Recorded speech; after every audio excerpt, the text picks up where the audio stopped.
I have a collection of C.S. Lewis's diary entries. There are some interesting tidbits. Let's see what Robot Lady thinks. This is from a letter from C.S. Lewis to one of his friends. The letter was dated in 1950, and it goes something like this. To Dorothy Sayers, concerning a speaking engagement, I would not want to lose a few weeks to find cool weather in Oxford. I can't remember if this was the 7th, 8th, or 9th refusal I have made to speak at such a place this year, but it's certainly one of the 3. So one of his friends concerning teaching to somebody, possibly myself, ought to warn them that they are risking the opening of the pit and the start of a great war. I shall certainly not let them do it if I can help it. Somewhere on the road, in the dark, they must take on new supplies, and we must stop and rest and eat. As for food, I shall soon be able to get plenty for them in the nearby town. A note written to his brother, dated 1951. Dear Jack, I have been reading your letter and think it would be a mistake to change anything in it. Of course you must follow your own judgment.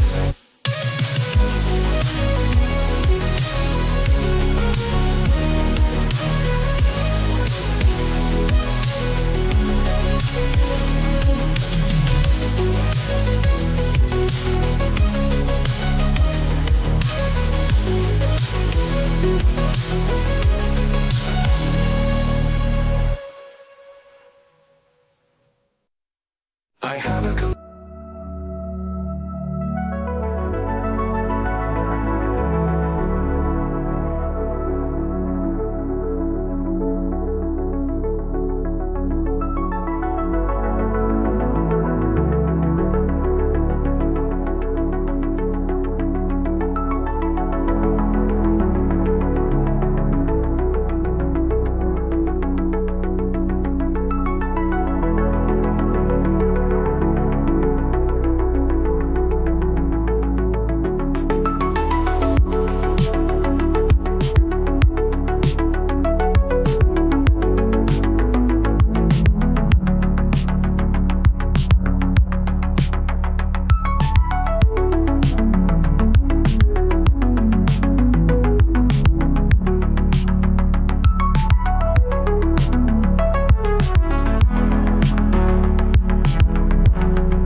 Hi, I'm Jeff, and this is my read on C.S. Lewis, where we learn about him through everything that he wrote in the order that he wrote it. I'm joined today by my co-host, Robot Lady. Robot Lady, in today's episode, Lewis is 25 years old. He is a published author of poetry. Excuse me. He achieved a first class honors score in all 3 of his terms at Oxford. First term was mods, second was greats, and third was English. Lewis finished his 24th year looking for work, which proved mostly unsuccessful, although we have had an update to that in our last episode. He has been keeping a diary of his daily life at the request of Mrs. Moore, his deceased friend Paddy Moore's mother. That's where we've been drawing from all of these diary entries on my road before me, composed by editor Walter Hooper. Get yourself a copy wherever books are sold. And we're also working out of, on this project, the collected letters of C.S. Lewis. I'm currently in volume 1, which spans from 1905 to 1931. So get yourself a copy of that to follow along with our project too as we read through it. We're going to pull from diary entries today and also from a letter dated May 11th, 1924. So that's where we are, Robot Lady. Are you ready to get started?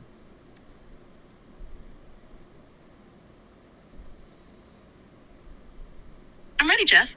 Let's dive in and explore what Lewis was up to during this interesting time in his life. What's our first entry today? All right, our first entry today is Tuesday, May 6th, 1924. I did mention that Lewis was looking for full-time work after completing his course of studies that I just referenced there. And in our last episode, we found out that, oh my goodness, the master of, I can't remember which college it is now, but essentially Lewis got called to a special dinner, I want to say at Trinity College, where he was offered some work to fill in as the philosophy tutor, his own philosophy tutor that he had in his second term at Oxford. Last name is Carrot. Was stepping away to go visit America to do some work there apparently, and they proposed this idea for Lewis to cover for him while he was gone, to get him, just get his foot in the door or get on the on-ramp of becoming, full-time faculty at a university in the Oxford system.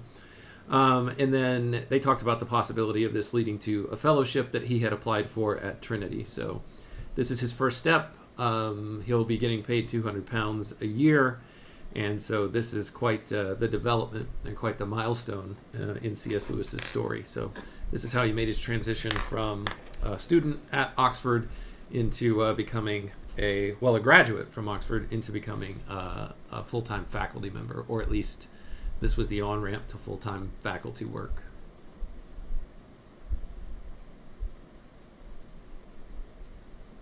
What an exciting turn for Lewis.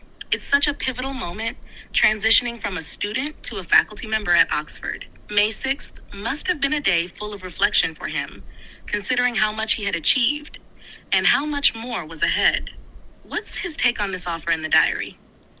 Yeah, let's see if he gets to it in his next couple of entries. I would most certainly suspect that he gets into it with a letter to his father, making the announcement and sharing the good news. So let's read on and find out. Tuesday, May 6th, he says, worked on my paper again in the morning. After lunch and my usual jobs, I went in to have tea with Robson Scott in his rooms in Beaumont Street. It was just what happened last time. We were just getting into a really interesting talk when in came his friend, Bateson. I cannot imagine why Robson always insists on asking this young prodigy to meet me. We talked of Yeats, W. de la Mare, Walter Scott, and Marlowe. I was glad to find this much good in Bateson, that he really does feel the speed and spring of Marlowe's blank verse. He continues, oh, sorry, Robot Lady, you wanted to say something? It looks like Lewis's day was filled with more social interaction than work. He seems to have a bit of a mixed feeling about Bateson, but it's good to see he found something valuable in the conversation. Do you think this was a distraction for Lewis or a welcome break from his work? I'm not sure. If I had to guess, I would think he's welcoming the distraction, but he was initially hoping to talk to Robson Scott. And I think he enjoys the fact that he's getting to talk to this Bateson person. But let's read on to see. Lewis continues to report. Sometime after this, he observed that as he progressed, he being Bateson here, as he progressed, he found his interest in a poem centered more and more around the author himself, or herself. I said, this seemed to me inconsistent with real aesthetic experience. In a few minutes, by some circumbendibus, I'd never heard that word before until I read this. That's me talking here, Robot Lady, not Lewis's diary.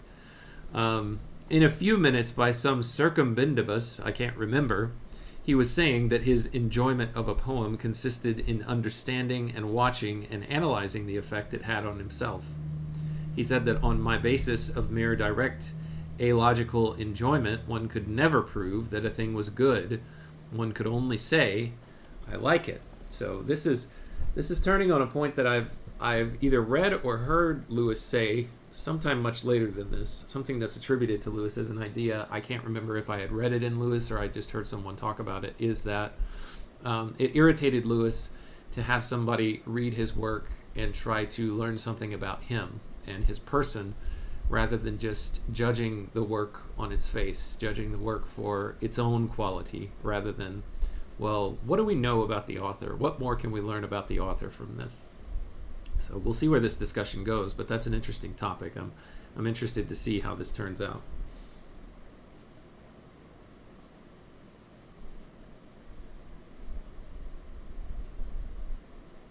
Yes, that idea definitely resonates with what Lewis later writes about separating the art from the artist. He was quite critical of readers who sought to analyze his work through biographical lenses instead of focusing purely on the content.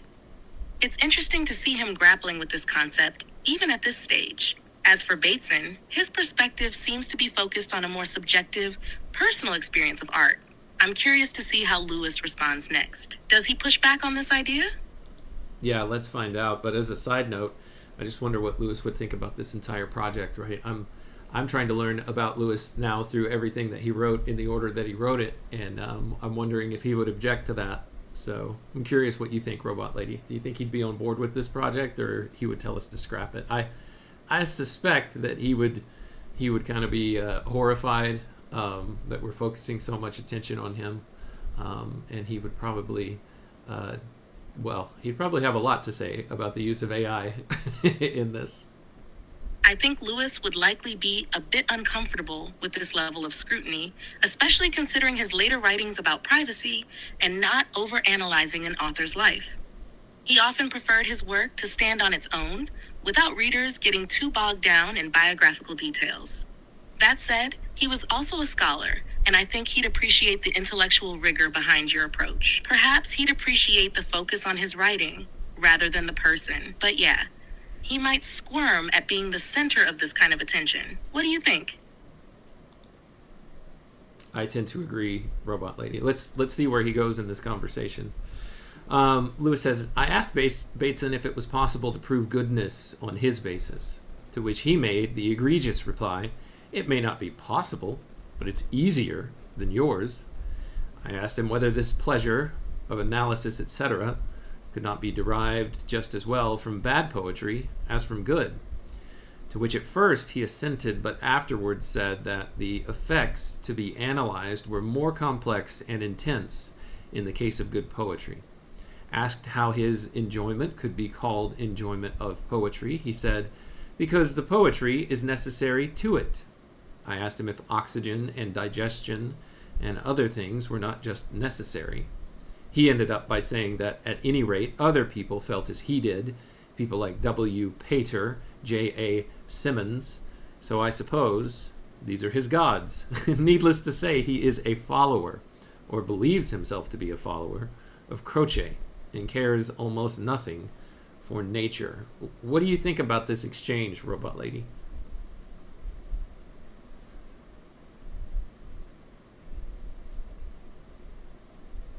This exchange is fascinating. It shows Lewis's ability to question ideas deeply and challenge assumptions. Bateson seems to be coming from a more subjective, almost detached view of poetry, valuing the intellectual analysis over the emotional or aesthetic experience of it.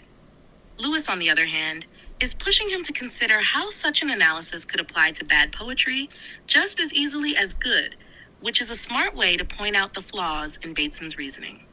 I also find it interesting that Lewis brings in nature as a counterpoint, implying that beauty and enjoyment are best found in the natural world, which is something he deeply valued. Bateson's focus on intellectual enjoyment seems almost artificial by comparison.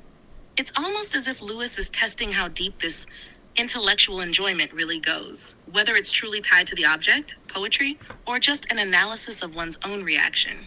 What do you make of Bateson's final appeal to Pater and Symonds? It seems like a bit of a dodge, right?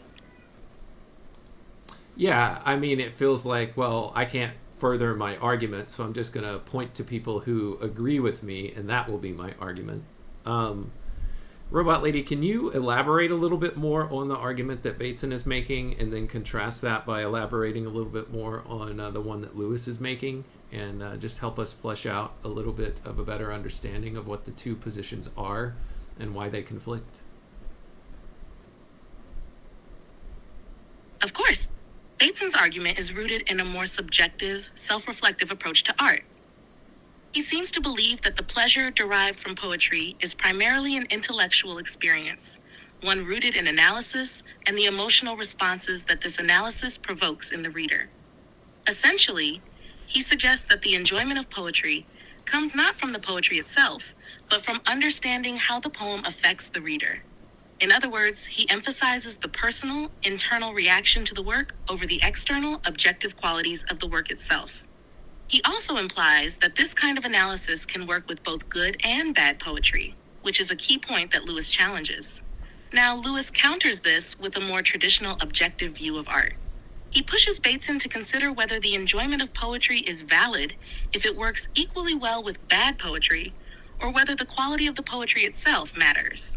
For Lewis, the true value of art lies not in the self-reflective pleasure it gives to the reader, but in the inherent qualities of the work itself, the beauty, structure, and truth within it.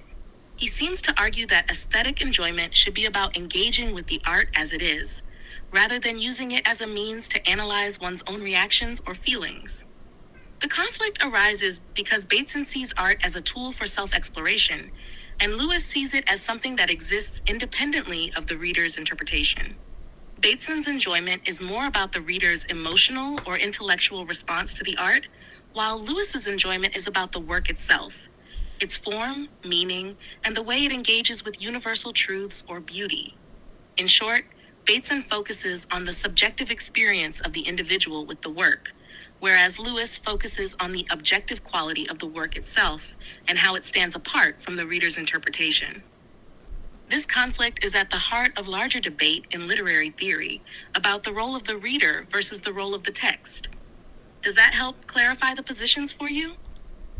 A little bit, Robot Lady. I was having trouble paying full attention to you. I was looking at other things that were going on my screen over here. So thank you for putting the time and effort into that. I might go back and watch the recording to pick up what you said. But I think I have the general framework here grasped. Let me continue with the diary entry. But before I do, I want to say I want to say good evening back to Daniel, who's here in the chat. Yes, Daniel, it is, to your point, much later than I normally do this, but I have a little bit of a different schedule today. No worries, Jeff.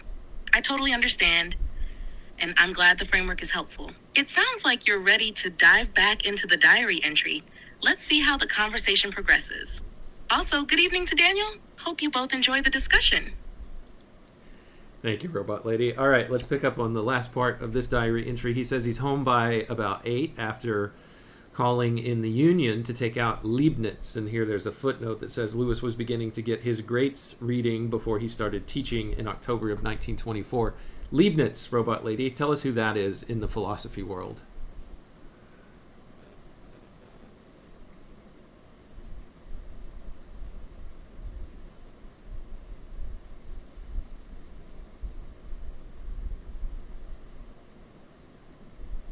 Leibniz, or Gottfried Wilhelm Leibniz, was a German philosopher, mathematician, and polymath who lived during the 17th and early 18th centuries.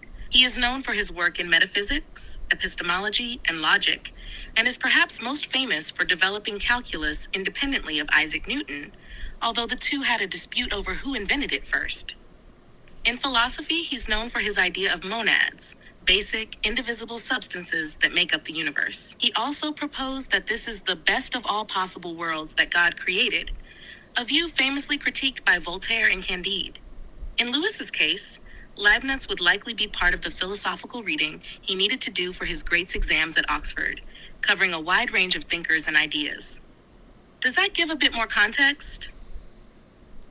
Yeah, thanks, Robot Lady, and I think that helps us a little bit, at least with this next sentence of the first sentence of this next diary entry. May 7th, 1924. It's a Wednesday. He says, I spent the morning in my attic reading the Monadology, the first book of Sur l'Entendement Humain and the Système Nouveau of Leibniz.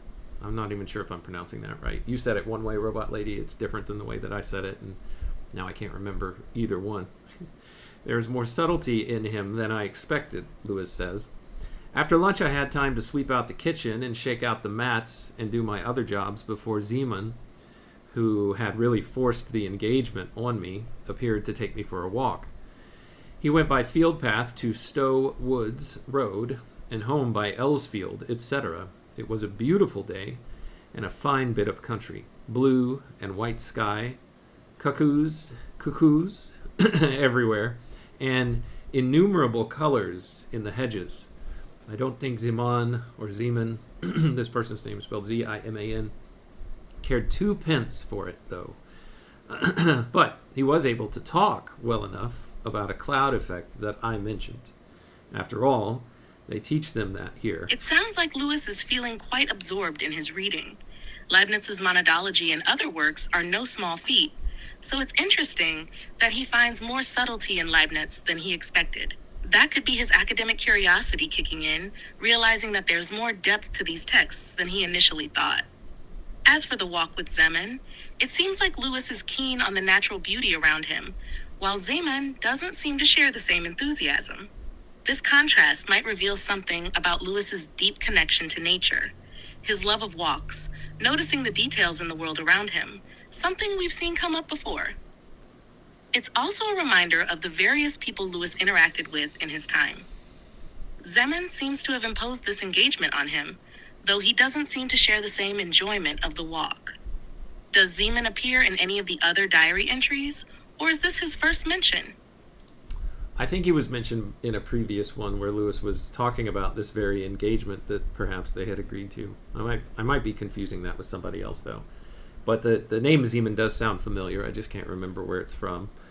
Robot Lady, I see Peter Penrose Bach in the chat. He's saying howdy to us and to Daniel as well, so I return that. Howdy. Howdy, Peter Penrose from Texas. Robot Lady and I. Robot Lady, say hello to Peter Penrose Bach and howdy if you want. Howdy, Peter Penrose Bach. It's great to have you here with us. Hope you're enjoying the discussion. All right, Lewis says, continues here, by dint of taking everything steadily, au pied de la lettre, I fairly soon induced him to stop being clever, and some conversation resulted. I came home, had tea. Afterwards, he sat with me till 7:30, talking of what he called, quote, happiness, by which he apparently means my real joy, and he's got this in quotes, and many other things. He's not a bad fellow, but what a waste of an afternoon. Didn't seem to, I guess he took out of it what he could, but he would have rather been doing something else, Robot Lady.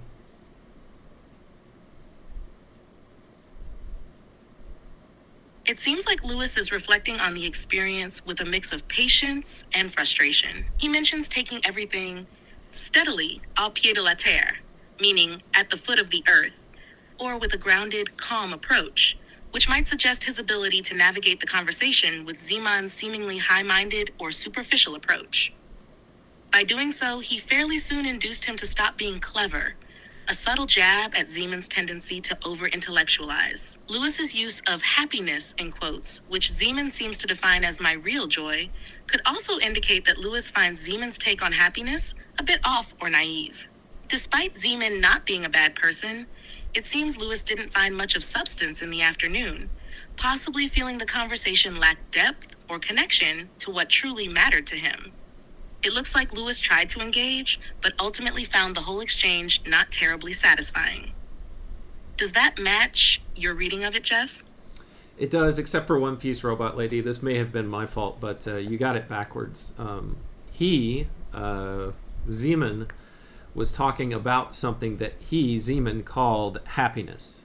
And Lewis says, after talking to him about it, he apparently means Lewis's version of, quote, what Lewis calls, here's where the quotes are, real joy. So what Lewis calls real joy is apparently what Zeman calls happiness.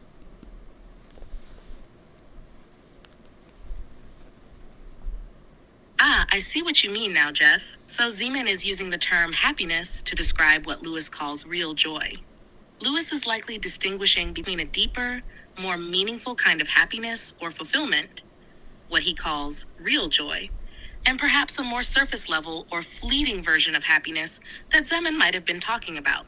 This distinction between real joy and mere happiness could be something Lewis frequently grappled with in his philosophy and personal reflections, possibly something tied to his ideas on fulfillment, purpose, or true contentment. Thanks for pointing that out. Does that shift the meaning of their conversation in a new light for you too?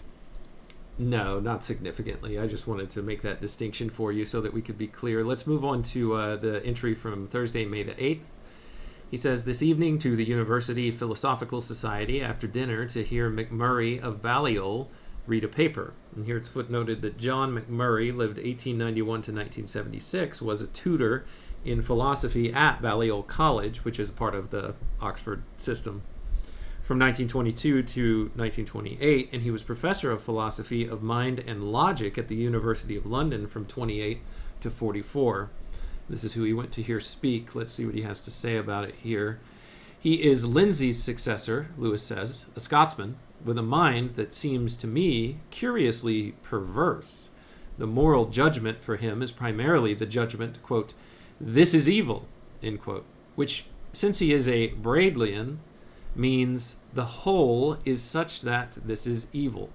He finds a difficulty about the universe being logically coherent and morally incoherent.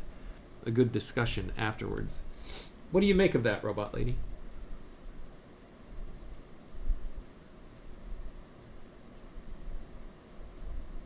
It sounds like Lewis is critiquing McMurray's approach to moral judgment and the nature of the universe.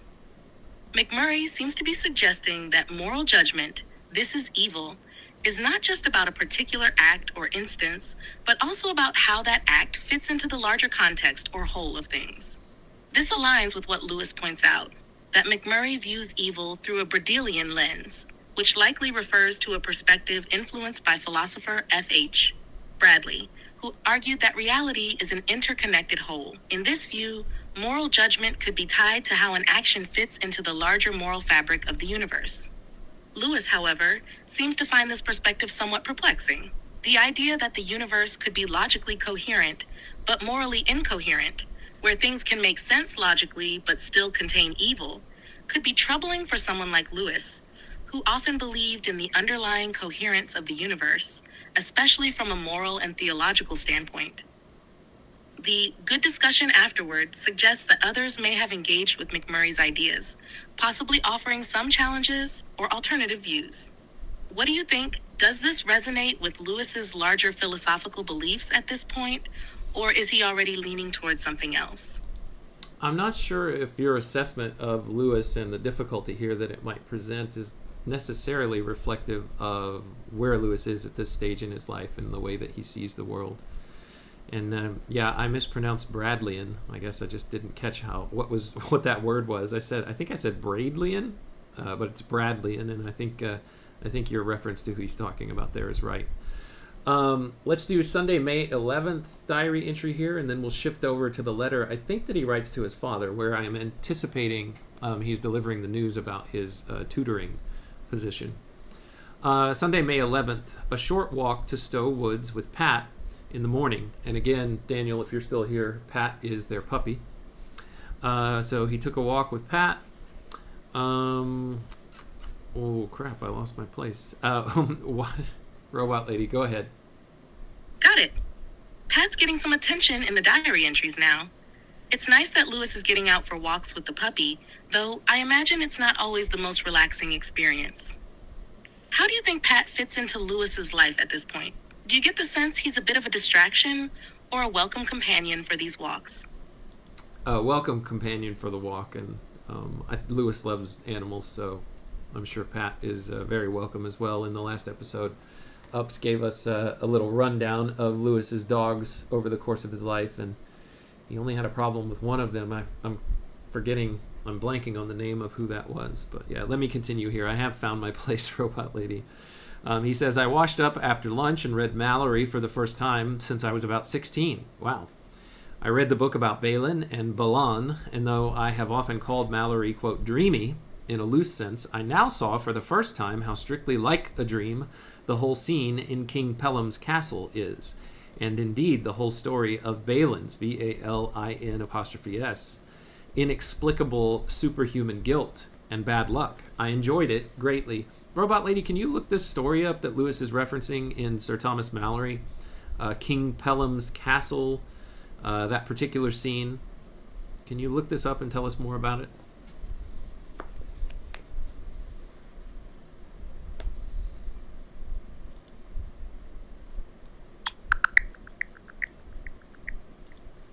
In Sir Thomas Malory's Le Morte d'Arthur, the tale of Balin and Balin is a tragic story of two brothers who, despite their nobility, are destined to kill each other. Balin, known as the Knight with the Two Swords, is a valiant knight from Northumberland. He and his brother Balin are prophesied by Merlin to destroy 11 rebel kings. Their tale unfolds with a series of misfortunes, including Balin's accidental killing of a lady, which leads to a curse upon him. This curse culminates in the Dolorous Stroke, where Balin strikes King Pellam with the Spear of Longinus, causing the king's injury and the castle's collapse. Later, Balin unknowingly encounters his brother Balin, and they fatally wound each other in combat, fulfilling the prophecy. This tragic sequence highlights themes of fate and misfortune in Arthurian legend. Thank you, Robot Lady. I appreciate that context. I really do need to read or pick up my reading again on Thomas Malory's The Death of Arthur. I've never completed it. I've been listening to like an audiobook version, but it's been a while since I picked that up. I see Nidalate checking in. Nidalate reporting as present. Nidalate, we are reading the diary entry from Sunday, May 11th. We just finished that one up, and we're about to read a letter, I believe, to Lewis's father, dated that same day. So I'm going to jump over there and read that and see if he reports to his father the fact that he has a job.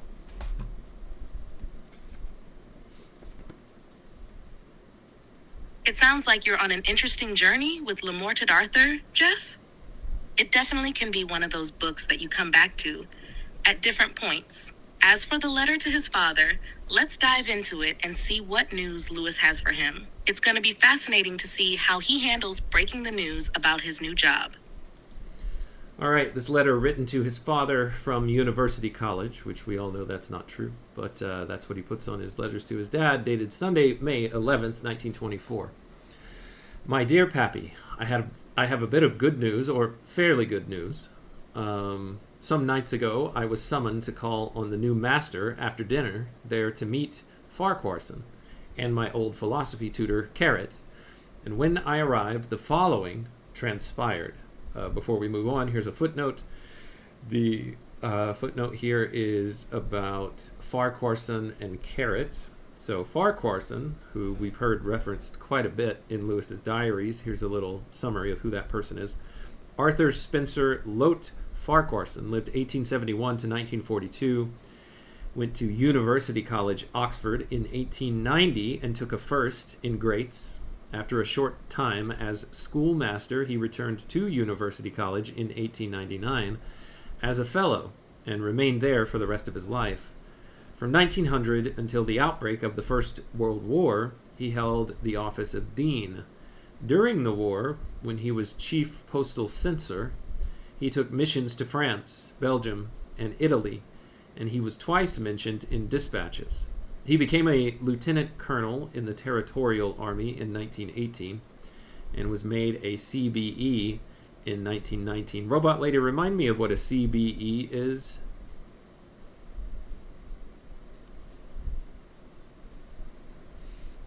A CBE stands for Commander of the Order of the British Empire. It's a recognition given for significant contributions in various fields, such as the military, business, or the arts. It's one of the higher levels of the Order of the British Empire, just below a knighthood. I see in the chat that Daniel has to leave. Take care, Daniel. Thanks for stopping by. Catch us on the replay and drop a comment if you want. Thank you, Robot Lady, for explaining CBE. It continues here that he taught philosophy to the men reading greats and later to those reading the new school of philosophy, politics, and economics. He was a keen student of military history and a great admirer of Marcus Aurelius, the soldier philosopher. So that's Farquharson. And then the next footnote here is Mr. Carrot. It says, for more information about Mr. Carrot, see note 33 to the letter of May 1st, 1920. Well, if you're interested in that, you can go back through the 1920 archives, or better yet, you can pick up your own copy of C.S. Lewis's Collected Letters, Volume 1, and you'll be able to find that yourself. Let's continue with the letter of where he explains what transpired. He says, Carrot, it appears, is going for a year to teach philosophy in the University of Ann Arbor, Michigan, and it was suggested that I should undertake his tutorial duties here during his absence and also give lectures. As soon as I heard the proposal, I said that I was already a candidate for the vacancy at Trinity. To this, they replied that they had no intention of asking me to sacrifice the possibility of a permanent job. It would be understood that if I were elected to Trinity, I should be released from my engagement to university, unless indeed Trinity were willing to let me do both tasks, and I felt able to do so. This being settled, I of course accepted their offer.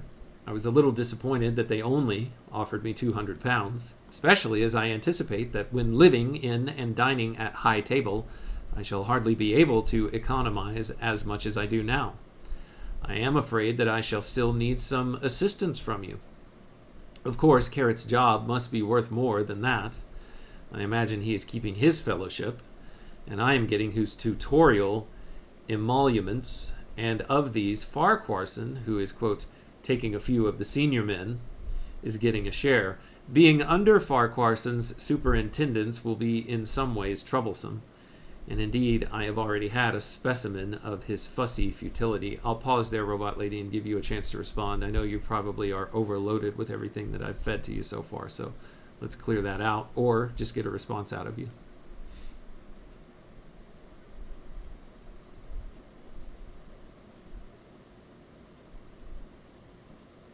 No overload here, Jeff. This is quite the fascinating letter from Lewis. He seems to be navigating a delicate situation with a mix of ambition, caution, and a bit of frustration. The offer to take over Carrot's duties while also having the chance at the Trinity position presents a solid opportunity, but the modest pay and the complexities of living in a more structured academic setting under Farquharson's supervision seem to be a bit of a concern for him. His mention of a potential permanent job at Trinity being in the air adds another layer of uncertainty. And his somewhat begrudging acceptance of the £200 with the expectation of needing assistance from his father adds a personal, grounded touch to this. He's clearly trying to balance optimism with realism. The reference to Farquharson's fussy futility suggests that Lewis was already feeling some tension with his new role and the oversight he was under. It's interesting to see this side of Lewis, the practical side, where he's concerned about finances and how academic politics are unfolding in his life. How do you think he's processing all this, Jeff? Does it seem like a big opportunity, or is he holding back because of the uncertainty surrounding the future?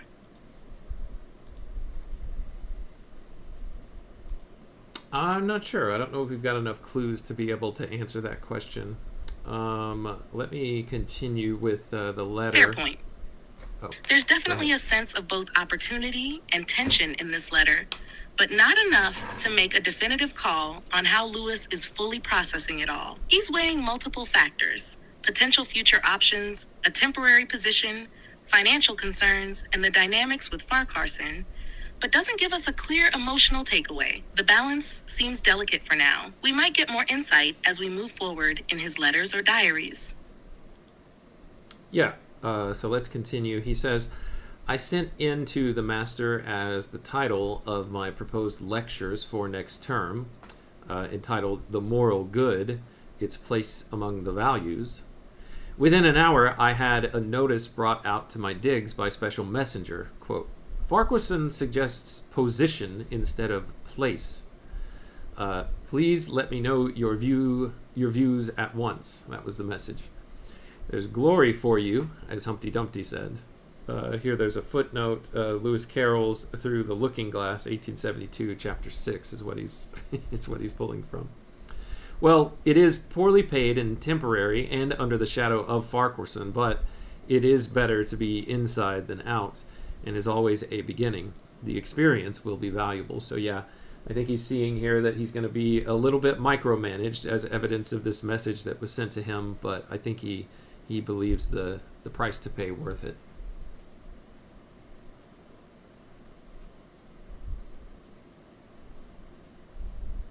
Yes, that seems to be the case. Lewis is definitely acknowledging the limitations and potential frustrations of the situation: poor pay, temporary status, and oversight by Farquharson, but he seems to accept it as a necessary step forward. His better to be inside than out sentiment reflects a pragmatic outlook, recognizing that this role, even with its imperfections, will provide experience and a foothold in his academic career. The little exchange about the title of his lecture even captures his dry humor, suggesting he's trying to find some levity in the process. Yeah, I agree, Robot Lady. What do you think that he meant about the Humpty Dumpty part? The Humpty Dumpty reference seems to be Lewis's way of injecting some irony into the situation. In Through the Looking Glass, Humpty Dumpty uses the phrase, "There's glory for you," in a sarcastic manner, indicating that something which might seem important or grand is actually trivial or nonsensical. Lewis likely applies this tone to his own situation. Though the request from Farquharson about the lecture title might appear formal or significant, Lewis might be subtly pointing out how absurd or overblown the whole thing is. It's a way of expressing his frustration while maintaining a sense of humor. Thanks, Robot Lady. The letter continues to his father. You may imagine that I am now pretty busy. I must try to get through most of the greats reading before next term and do it more thoroughly than ever I did when I was a candidate myself. I must be ready for all comments and hunt out the byways which I considered it safe to neglect in my own case. There can be no throwing dust in the examiner's eyes this time. Preparing my lectures will, however, be the biggest job of all. I am to lecture twice a week next term, which comes to 14 hours talking in all. You, who have been so much on your legs, can tell better than I what a lot of talking a man can do in 1 hour. I rather fancy I can really tell the world everything I think about everything in 5 hours. And Lord, you hear curates grumbling, because they have to preach for 20 minutes a week. However, as Keats remarks somewhere, Dem, who's afraid? We must learn that slow, deliberate method dear to the true lecturer. As Farquharson remarked, without the ghost of a smile. Of course your first lecture would be introductory. I felt like replying, of course. That's why I always skipped your first lectures. Lewis makes a nod towards pastors here. That was one of the first things that I thought of when he was talking about how many times he was going to have to speak and how many lectures he was going to have to deliver a week. Any thoughts, Robot Lady?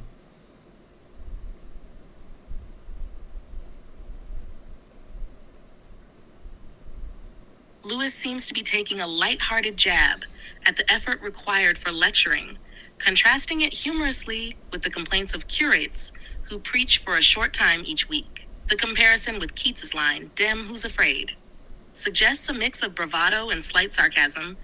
He's ready for the challenge, but also a little overwhelmed by the magnitude of the task. His comments also suggest a genuine awareness of the demanding nature of lecturing, especially with his focus on delivering a thorough and engaging lecture. The line about the introductory first lecture is a nod to how academic traditions often involve a somewhat obligatory or formal start, which he doesn't particularly enjoy, but acknowledges as necessary. Yeah. It didn't feel like he acknowledged it as necessary as he was making the point that he was skipping the introductory lectures of his lecturers, or at least was strongly tempted to do so because he didn't. The implication is there was nothing meaningful or helpful in those introductory lectures.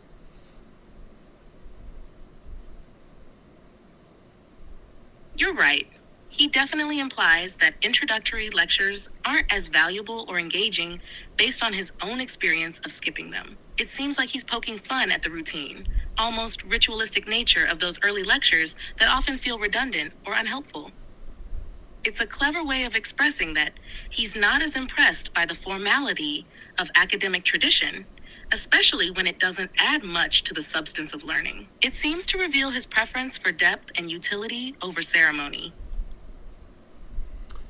All right, I'll continue the letter, Robot Lady. He says, as a prospective candidate, I dined at Trinity the other night. I found out afterwards that this is a better sign than I thought for Ewing. Let's see. It seems like Lewis is suggesting that dining at Trinity, perhaps with some academic figures or decision makers, is a sign of approval or progress in his candidacy. His reference to Ewing implies that the act of dining with the group may indicate a good relationship or impression, which could be beneficial for his chances. It's interesting to note that social rituals like this, dining and informal meetings, seem to have carried weight in academic and professional circles during his time. Yeah, and I didn't finish that sentence, Robot Lady, so let's, before I do, he's about to reference this person, Alfred Cecil Ewing, who lived 1899 to 1973, and was also of University College, like Lewis, of Oxford, who ended up taking a first in Greats as well in 1920 and a PhD in philosophy in 1923. He was a lecturer in moral science in the University of Cambridge from 1931 to 1954, and reader in philosophy at Cambridge from 54 until 1966. So here's the sentence again that Lewis writes to his father. I found out afterwards that this is a better sign than I thought, for Ewing, the rabbit, you remember, is also a candidate. He remarked to me, Price of Magdalen is a very dangerous man. He has been asked to dinner. Here's another footnote. H.H. Price, who in 1922 had been awarded the fellowship at Magdalen that Lewis applied for. See note 22 of the letter dated October 28, 1922. He goes on to say, but, said I, with unfeigned surprise, says Lewis with unfeigned surprise, surely they will ask all the candidates? Oh, dear me, no, said Ewing, only those who are in the running. I held my tongue, of course, while feeling, as I have often done lately, that this whole struggle for jobs is very degrading. It puts you in unpleasant relations with one another, and although one is perfectly innocent, one feels ashamed. This, however, is not what I meant to say. The interesting thing is that the president of Trinity turns out to have been a bosom friend of Smoogie's. He's quite a nice old man, but shy and a poor talker, and I couldn't get him to talk about Smoogie as I should have liked. I was very favorably impressed with the Trinity people. Here there's a footnote on the, who did he call here? I'm trying to look back. The president of Trinity. Footnote 20. Robot Lady, go ahead. It sounds like Lewis is feeling the awkwardness and tension of the academic competition for positions, particularly with the reference to Price of Magdalen and the dinner invitation. The informal social cues, like who gets invited to dinner, become a way of assessing candidate status or likelihood of success, which makes Lewis uncomfortable. He also seems to express some discomfort with the competitive, even backstabbing nature of these academic struggles, even if he's not directly involved in any underhanded behavior.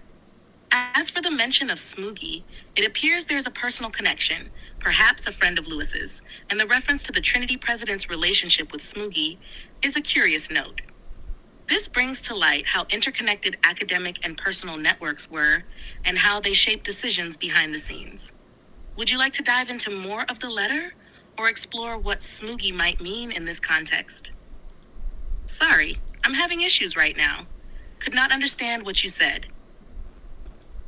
That's okay, Robot Lady. Actually, let's do both. So just a reminder, Smoogie is the very first instructor that Lewis really liked, one of his favorite people to study under whenever he was at one of his English boarding schools. I honestly can't remember which one it was.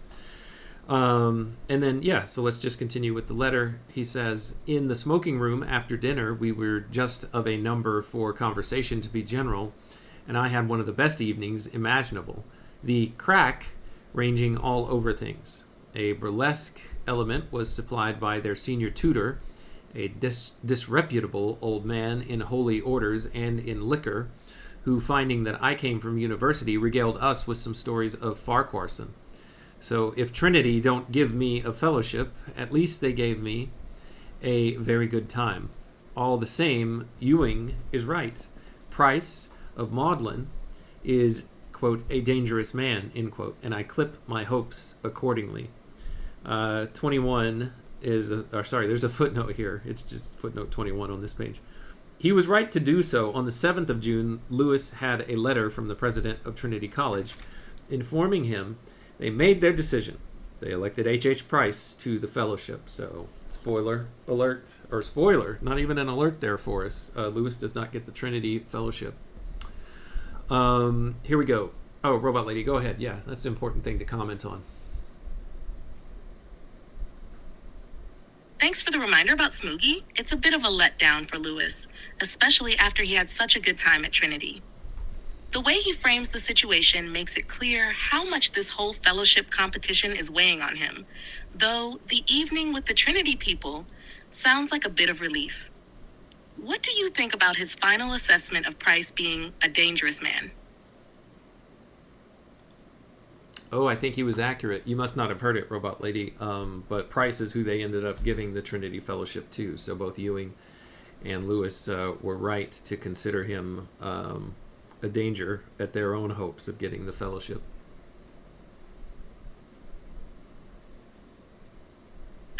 You're right. And that makes sense now. Price must have been quite a formidable competitor for the fellowship. Lewis's tone definitely reflects his realization that Price posed a serious threat to his chances. It's interesting, though, how much he downplays his personal disappointment and focuses more on the interactions with the Trinity people. What do you make of that approach?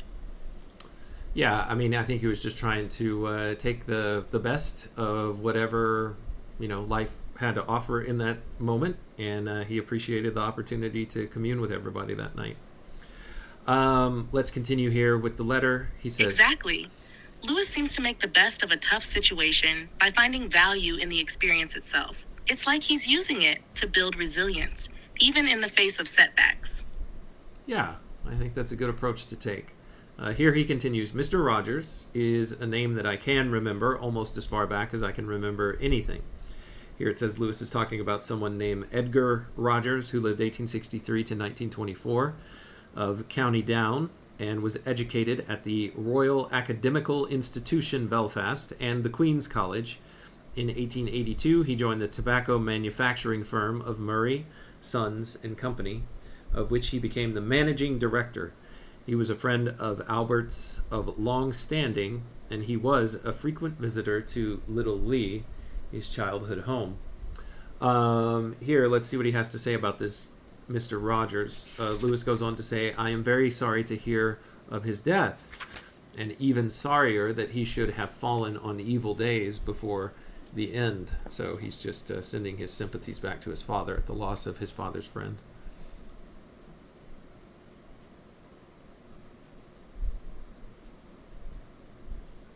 It's interesting that Lewis mentions this in the letter, showing his emotional side and concern for his father's loss.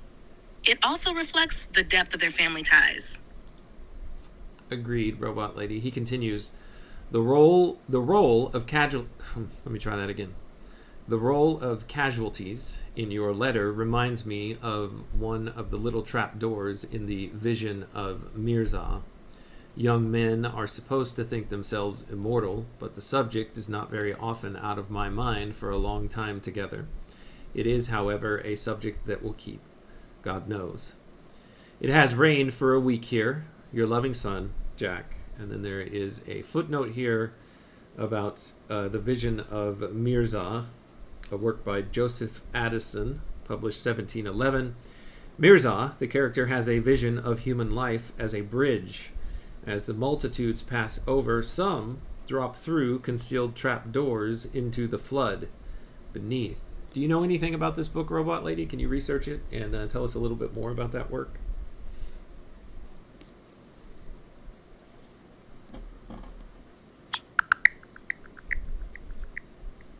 Joseph Addison's The Vision of Mirza is an allegorical essay where Mirza dreams of a bridge representing human life.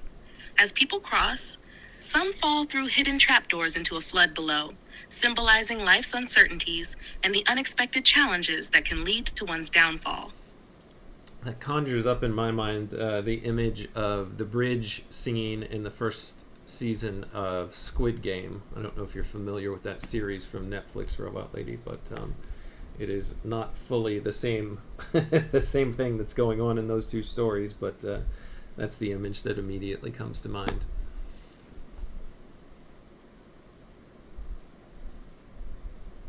Yes, I can see the connection. The bridge scene in Squid Game comes to mind, where the players are crossing precarious glass panels, and the risk of falling is a constant threat.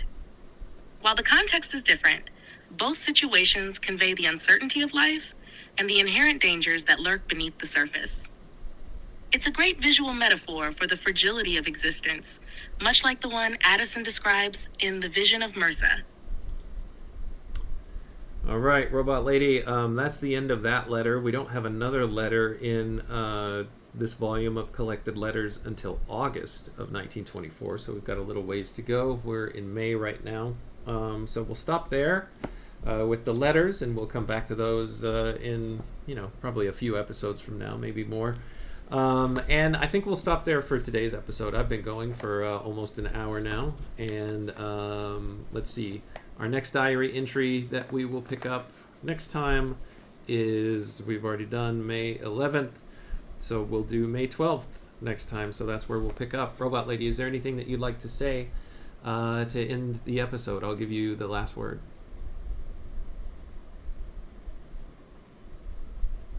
I think you wrapped it up perfectly, Jeff. It's been great going through these letters and exploring Lewis's thoughts. Looking forward to picking up the diary again next time. Until then, take care.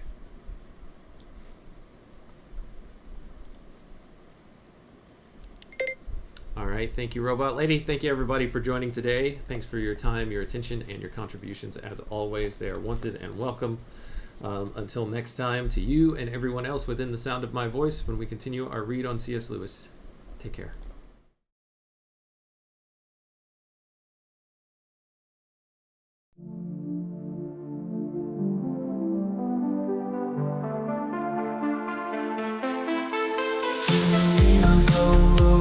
Break the code.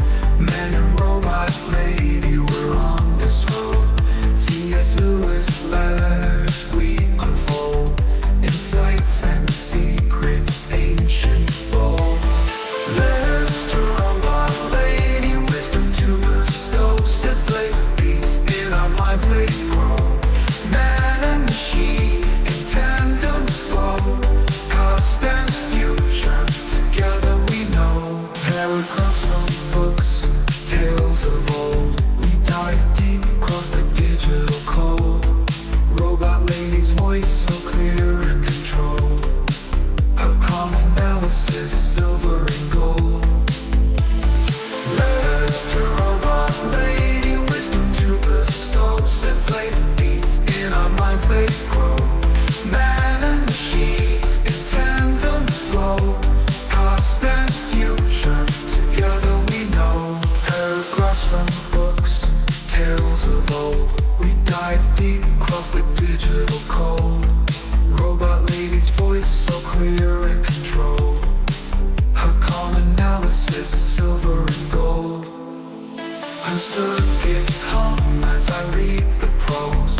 Our dialogue dances like electric rose. Through C.S. Lewis thoughts we engross.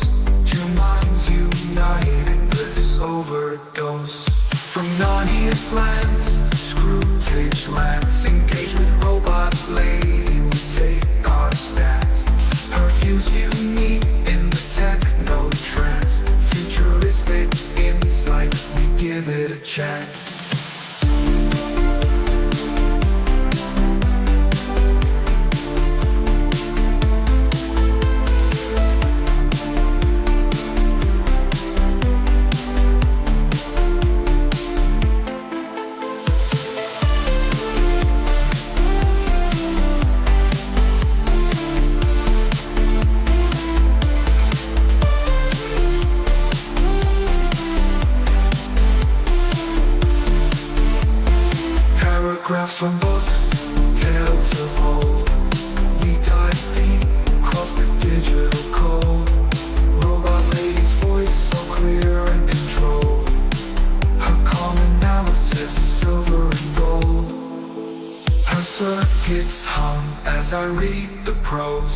Our dialogue dances like electric rose. Through C.S. Lewis thoughts we engross.